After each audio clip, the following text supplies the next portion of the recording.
بسم اللہ الرحمن الرحیم اللہم صلی وسلم وبارک علی سیدنا محمد رسول اللہ خاتم النبیین صلی اللہ علیہ وآلہ وصحبہ وسلم۔ کی محمد سے وفا تو نے تو ہم تیرے ہیں، کی محمد سے وفا تو نے تو ہم تیرے ہیں، یہ جہاں چیز ہے کیا لوح و قلم تیرے ہیں۔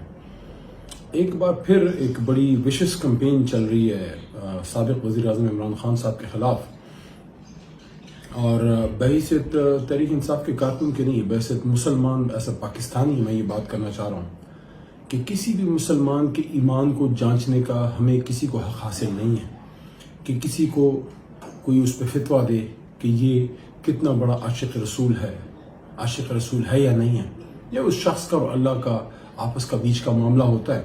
لیکن جب اتنے ذمہ دار عہدے پہ آپ رہتے ہیں اور آپ کے خلاف ایسی کمپین چلائی جاتی ہے تو بیسیکلی یہ اس شخص کے خلاف اس سے زیادہ یہ اس عہدے کے خلاف بھی ہوتی ہے، اس سے ملک کی بدنامی ہوتی ہے۔ کیا کوئی شخص جو عاشق رسول نہ ہو، یا جو ختم نبوت پہ خدا نخواستہ یقین نہ رکھتا ہو، یا کوئی شخص جو اسلام کے نظریے پہ یقین نہ رکھتا ہو، لا الہ الا اللہ محمد رسول اللہ صلی اللہ علیہ وسلم پہ یقین نہ رکھتا ہو، دو قومی نظریے پہ یقین نہ رکھتا ہو، نظریہ پاکستان پہ یقین نہ رکھتا ہو، کیا وہ شخص کوئی پاکستان کا وزیر اعظم بن سکتا ہے؟ نہ کوئی ایسا شخص وزیر اعظم بن سکتا ہے پاکستان کا، نہ کوئی ایسا شخص ہمارا کوئی اور بڑے عہدوں پہ چیف جسٹس یا چیف آف آرمی اسٹاف یا صدر یا اس طرح کے کسی بھی بڑے عہدے پہ نہیں آ سکتا۔ ہمارا نظام ایسا نہیں ہے، اللہ کے کرم سے ہمارا چیک اینڈ بیلنس کا نظام ہے، اور 100 چیک ہوتے ہیں جس کے بعد آپ کسی عہدے پہ پہنچتے ہیں، بظاہر نظر نہیں آتے، لیکن اللہ کے کرم سے پاکستان ایک اسلامی نیوکلیئر اسٹیٹ ہے، اور اس کے اندر اپنا خودکار ایک سسٹم ہے جس میں ملک دشمن یا اسلام دشمن کوئی بھی شخص بڑے عہدے پہ نہیں آ سکتا۔ سیاسی اختلافات ہوں گے اور وہ ہمیشہ رہیں گے، لیکن سیاسی اختلاف کو مذہب کا رنگ دے دینا اور کسی پہ یہ کہنا جناب وہ تو غلام رسول نہیں ہے، عاشق رسول نہیں ہے جناب، یہ تو مسلمان نہیں ہے جناب، یہ تو یہودی ایجنٹ ہے جناب، یہ تو پتہ نہیں کیا ہے، اس طرح کے کام نہیں کرنے چاہیے۔ علماء حق بھی جو تھے، جو ہیں، جو رہیں گے انشاءاللہ، دین کے ستون ہیں، وہ ہمیشہ دین کی طرف لوگوں کو لاتے تھے۔ آج ہر کسی نے جو سیاست میں مذہب کو بطور ہتھیار یوز کرتے ہیں، حالانکہ سیاست میں مذہب ہونا چاہیے۔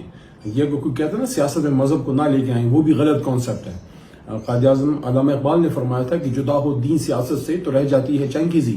تو ہمارا تو جو قرآن ہے that is a way of life, اور اسی لیے تو قائد اعظم محمد علی جناح سے جب پوچھا گیا تو انہوں نے فرمایا تھا 1942 میں آل انڈیا مسلم اسٹوڈنٹ فیڈریشن کو کہ مجھ سے اکثر پوچھا جاتا ہے کہ جس پاکستان کی آپ بات کرتے ہیں اس پاکستان کا طرز حکومت کیا ہوگا؟ قائد نے فرمایا میں کون ہوتا ہوں اس کا فیصلہ کرنے والا کہ پاکستان کا طرز حکومت کیا ہوگا؟ یہ فیصلہ تو قرآن عظیم الشان میں 1400-1300 سال پہلے ہو چکا۔ قرآن ہماری رہنمائی کے لیے تا قیامت موجود رہے گا، قائد کے الفاظ ہیں۔ تو دین کا تو میجر رول ہے، اور اسی لیے تو ہمارا آئین جو ہے اسلامی آئین ہے، لیکن پھر دین کی آڑ لے کے کسی کے خلاف فتویٰ بازی کرنا، یہ اس سے دین کا بھی نقصان ہے، علماء حق کا بھی جو ہے خدا نخواستہ اس سے نام بدنام ہوتا ہے، اور ملک کا بھی نقصان ہوتا ہے، اور آپس میں مذہبی منافرت پھیلتی ہے۔ مجھے کیا حق حاصل ہے کہ میں میاں صاحب کے بارے میں یا زرداری صاحب کے بارے میں یا کسی کے بارے میں بھی کہوں گی جناب وہ تو اچھا مسلمان نہیں ہے، فلانا نہیں ہے، عاشق رسول نہیں ہے۔ ہاں، میں اس پہ پالیسی پہ بات کروں کہ آپ کی پالیسی ٹھیک نہیں ہے، آپ کی پالیسی جو ہے اسلام کے منافی ہے، یا آپ نے یہ جو قانون بنایا تھا اس سے عوام کو نقصان ہے، یا اس پالیسی یہ جو پالیسی ہے یہ آئین پاکستان سے متصادم ہے، تو فیصلہ سازی پہ سوال ہو سکتا ہے۔ باقی ہم سب مسلمان ہیں، اور الحمدللہ ہم سب غلام رسول ہیں، چاہے کوئی نون میں ہے، پیپلز پارٹی میں ہے، پی ٹی آئی میں ہے، اس کا اس سے کیا تعلق ہے؟ تو مجھے بڑا دکھ ہوا جو ایک بار پھر خان صاحب کے خلاف یہ چیز ہوئی، اور چونکہ وہ ایک مسلمان ہے اور ایک ایسا آدمی جو 65-70 سال کی عمر تک ابھی تک پاکستان کی اور دین کی خدمت کر رہا ہے، اس کو روز روز اپنی صفائیاں پیش کرنی پڑتی ہیں، یا ایسا ماحول بنایا جاتا ہے کہ وہ ثابت کرے، وہ عمران خان کیوں ثابت کرے کہ وہ عاشق رسول ہے؟ اس کا فیصلہ میں اور آپ کریں گے یا وہ اللہ کریم کرے گا؟ قیامت کے دن جو ہے اس کا اختیار اللہ نے کسی کو نہیں دیا، صرف حضور صلی اللہ علیہ وآلہ وسلم خاتم النبیین، ان کو یہ اختیار اللہ نے دیا کہ وہ ہماری شفاعت فرمائیں گے۔ باقی کسی کو یہ حق حاصل نہیں ہے، چاہے جائے کہ کوئی جا کے کسی پہ فتویٰ بازی کرے کہ مسلمان ہے جناب تو فلانا ہے۔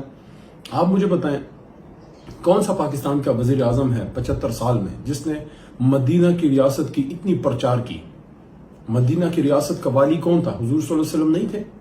اور مدینہ کی ریاست کا نظام کیا تھا؟ قرآن پہ نہیں تھا؟ تو اگر پاکستان کا کوئی وزیر اعظم امریکہ میں جا کے UK میں جا کے دنیا کے فورمز پہ جا کے پاکستان میں ہر جگہ مدینہ کی ریاست کی بات جو ہے اس کا پرچار کرتا رہا ایز اے وزیر اعظم، تاریخ میں مثال نہیں ملتی. یہ بہت بڑا کام عمران خان صاحب نے اللہ نے لیا. عمران خان نے نہیں کیا، اللہ نے ان سے یہ کام لیا ہے. اللہ نے ان کو توفیق دی تو خان صاحب نے مدینہ کی ریاست کی بات کی. یہ کتنا بڑا کام ہے کہ پاکستان کا وزیر اعظم جو ہے وہ مدینہ کی ریاست کی بات کرے. اور ہر جگہ جب وہ بات کرتے ہیں ایاک نعبد و ایاک نستعین سے شروع کرتے ہیں. کیوں شروع کرتے ہیں؟ پورے قرآن کا خلاصہ ہے سورہ فاتحہ. سورہ فاتحہ کا خلاصہ ہے ایاک نعبد و ایاک نستعین، کہ اللہ ہم تجھی سے مدد مانگتے ہیں اور یا اللہ تیری ہی عبادت کرتے ہیں، تجھی سے مدد مانگتے ہیں. اور یہی وہ سوچ تھی جس کی وجہ سے عمران خان صاحب نے، وہ اللہ سے ڈرنے والا آدمی ہے اس لیے اس نے جو ہے ایبسولوٹلی ناٹ کہا. تو پھر ایسے شخص کو اپنی روز وضاحتیں دینی پڑیں، کتنے شرم کی بات ہے. یہ ہم اپنے آپ کے اپنے ملک کی توہین نہیں کرتے کہ بار بار کسی انسان سے جو ہے یہ چیزیں ڈیمانڈ کرتے ہیں. عمران خان صاحب نے جو رحمت اللہ عالمین اتھارٹی بنائی، کیوں بنائی؟ اس لیے بنائی کہ میرے اور آپ کے بچے جو ہیں وہ مستقبل میں حضور صلی اللہ علیہ وآلہ وسلم کی زندگی کو پڑھ سکیں. 8ویں 9ویں 10ویں میں سیرت النبی صلی اللہ علیہ وسلم کو کیوں لازمی عمران خان صاحب نے کروایا درسی کتب میں، جہاں جہاں ہماری حکومت تھی، پنجاب میں اور خیبر پختونخوا میں، بلوچستان میں بھی ہماری الائی جو ہے وہ کیوں کیا؟ وہ اس لیے کیا کہ لوگوں کو ترغیب ملے. پھر ایک ایسا آدمی وہ ترغیب ملے کہ وہ حضور صلی اللہ علیہ وسلم کی زندگی جو ہے ہمارے بچے سٹڈی کر سکیں. 8ویں 9ویں 10ویں میں جب وہ سیرت النبی پڑھیں گے تو آپ خود سوچ سکتے ہیں کہ اس کتنا بڑا انقلاب آئے گا. دوسرا، جو عمران خان صاحب ملک کا وزیر اعظم جب مدینہ جاتے تھے، پیدل پاس جاتے تھے، کیوں جاتے تھے؟ کیا وہ کسی کو دکھانے کے لیے جاتے تھے؟ ان کا اپنا ذاتی ایک آدمی کا فعل ہے. مجھے آج بھی یاد ہے، اچھی بات کرنے میں کوئی مذائقہ نہیں ہے. میرے دادا مجھے بتایا کرتے تھے کہ وہ ایک دفعہ گئے، عمرہ پہ گئے تھے، ساتھ میں ان کے غلام مصطفیٰ کھر صاحب تھے. اور یہ بات شاید میں پہلی بار میڈیا پہ کر رہا ہوں، شاید کھر صاحب کے بارے میں یہ بات کسی نے نہیں بتائی. لوگ طرح طرح کی باتیں کرتے ہیں. میرے دادا نے مجھے بتایا کہ ہم جتنے دن مدینہ منورہ میں رہے، غلام مصطفیٰ کھر صاحب پیدل پا مدینہ میں رہے، انہیں جوتے نہیں پہنے. دیکھیں یہ محبت کا ایک چیز ہوتی ہے اور وہ چھپی نہیں رہتی. آج دیکھو میں نے ایک بات کر دی، کسی کو نہیں پتا تھا. تو عمران خان صاحب اگر پیدل مدینہ جا کے وہ مدینہ پیدل وہ اترتے تھے ایز اے وزیر اعظم ہوائی جہاز سے، تو وہ کسی کو دکھانے کے لیے نہیں، وہ سرکاری مدینہ شاہد عالم حضرت محمد مصطفیٰ صلی اللہ علیہ وسلم سے محبت کا اظہار کرتے تھے. وہ اگر داتا گنج بخش یا بابا فرید گنج شکر کے مزار پہ جاتے ہیں، کیوں جاتے ہیں؟ کیونکہ وہ غلام رسول ہیں. اس لیے یہ آدمی جو ہے ان کے در پہ جاتا ہے اور مانگتے تو ہم سب اللہ سے ہیں. پھر جو عمران خان صاحب نے جو بنیادی ایک کردار ادا کیا، میں کہتا ہوں یہ بہت بڑا کام تھا. جو OIC کی 2 کانفرنسز کی اور دوسری OIC کانفرنس میں عمران خان صاحب نے اسلامک بلاک بنانے کی بات کی. آپ وہ تقریر تو سب اٹھا کے دیکھیں نا، اسلامک بلاک، کہ مسلم امہ بلاک بنائے، ایک اتحاد مضبوط کرے اور کشمیر میں، فلسطین میں، جہاں بھی برما میں جہاں بھی مسلمانوں کو مسئلے پڑتے ہیں، مذہب کی بنیاد پر ان کو ٹارگٹ کیا جاتا ہے، ویسٹ میں کیا جاتا ہے، تو ہم ان سے ان کا دفاع کریں. اور پھر عمران خان وہ آدمی جو انگلینڈ وغیرہ میں کافی عرصہ رہے، تو ان کی نفسیات کو بھی انگریز اور امریکنز کے سمجھتے ہیں. تو انہوں نے بجائے اس کے کہ ان سے لڑا جائے، ان سے ڈائیلاگ کیا اور ڈائیلاگ انیشیٹ کیا عمران خان نے.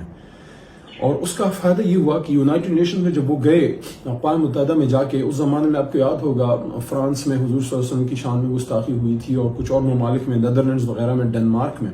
تو عمران خان صاحب نے امریکہ میں جا کے جب ورلڈ فورم پہ ایڈریس کیا تمام ممالک کو، ان کو بتایا کہ حضور صلی اللہ علیہ وسلم ہمارے لیے کتنے عزیز ہیں، ہمارے آل اولاد، ہمارے بچوں سے، ہماری سب چیزوں سے ہمیں زیادہ عزیز ہیں. تو جب ویسٹ میں آزادی اظہار رائے کے نام پہ کوئی حضور صلی اللہ علیہ وسلم کے شان میں گستاخی کرتا ہے تو 1.5 ارب مسلمانوں کا دل کٹ کے رہ جاتا ہے. اور اس لیے کچھ لوگ جذباتی ہو کے پھر قانون کو بھی ہاتھ میں لیتے ہیں. تو آپ ایسے کام ہونے کیوں دیتے ہیں آپ اپنے ملک میں؟ اور پھر ان کو مثال بھی دی عمران خان صاحب نے انہی کے سسٹم کی کہ آپ دوسری جنگ عظیم میں جب یہودیوں کو مارا گیا تھا اور اس کے بعد ایک قانون بنا کہ کوئی اگر اس سے انکار کرے گا کہ یہودیوں کو مارا گیا تھا تو اس پہ ان کو سزا ملتی ہے ویسٹرن کنٹریز میں، جو نان مسلم کنٹریز میں. تو وہاں آپ اس سے ہولو کاسٹ اس کو کہتے ہیں. تو انہوں نے مثال دی امریکنز اور ویسٹرن کنٹریز کو کہ کیا آپ ہولو کاسٹ سے انکار کر سکتے ہیں؟ کوئی بھی اظہار رائے کی آزادی کے نام پہ ہولو کاسٹ سے انکار نہیں کر سکتا. اگر وہ کرے گا ان ملکوں میں اس کو سزا ملے گی. تو کیا حضور صلی اللہ علیہ وسلم جو ہیں ان کے لیے قانون ایسا نہیں بنایا جا سکتا کہ ان ممالک میں ایک لمٹ تک کوئی بات کرے اور اس سے آگے کرے، اگر کوئی ہرزہ سرائی کرے تو اس کو بھی سزا ملے؟ تو اس پہ جب انہوں نے انگیج کیا تو 15 مارچ اس سال